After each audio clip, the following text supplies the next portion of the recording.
Hello, everyone, and welcome to our Organizational Crisis Training Guide for the Marketing and Development Department here at MAC Cosmetics headquarters in New York City. My name is Destiny Gonzales, and I will be your presenter. Over the course of this training guide, we will touch on many important aspects of crisis leadership. As leaders in the Marketing and Development Department, you will see crises pop up every now and then. So my aim for this training is to ensure that you have the foundation set for making the best decisions you can for MAC Cosmetics, for your teams, our consumers, and our stakeholders. In this training guide, we will go over what crises are and how they differ from conflicts. We'll cover making decisions based on the information we have and the information we must look for. We must keep in mind the power of perception, its lasting mark, and the biases we must confront as we navigate our diverse teams while catering to a diverse and ever-changing consumer base. I have created a realistic scenario that will pop up throughout the guide to help put what we are learning into perspective.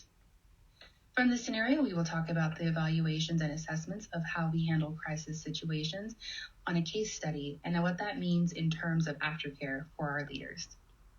Throughout this presentation, one thing I want everyone to keep in mind is to be the change you want to see here at MAC Cosmetics. In other words, as leaders, I encourage you to understand that we are always leading by example. So let's make sure that example that we're setting is positive. Jumping right in, how do we define a crisis? As leaders, we are present when our teams succeed, and that's a great feeling. When they succeed, we succeed. But when there's a crisis is when they need us the most. As leaders, we set the tone for others' efforts in coming up with an understanding of the intricacies of the crisis and how we can solve it. But I'm getting ahead of myself. First, what does a possible crisis look like at MAC Cosmetics? While there are infinite possibilities of crises, we'll focus on a few common issues that MAC, and more specifically this department, will be tasked with handling. Remember, as leaders, it's our job to be present at all times, especially when our teams need guidance during a crisis. Coombs 1999 says an incident is something to be solved, but is pretty minor. The crisis is organizationally shifting. We shift because we've learned something vital.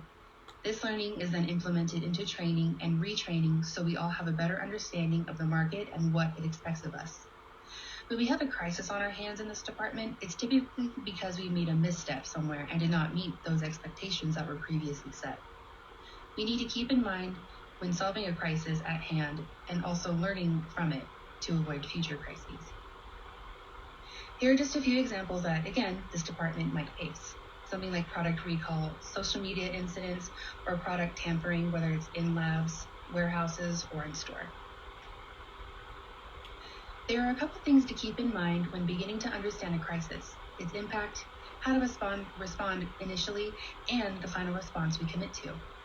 The biggest one is the possible victims from that crisis, how they've been impacted, and what our responses can influence our reputation and legal standing. According to Coombs 1999, victims can come from anywhere at any time during a crisis. But the main ones I've outlined are employees, consumers, and contractors, such as models or ambassadors. In the same vein, there are many ways a victim can suffer, but the main three ones to keep in mind are financially, mentally, and physically.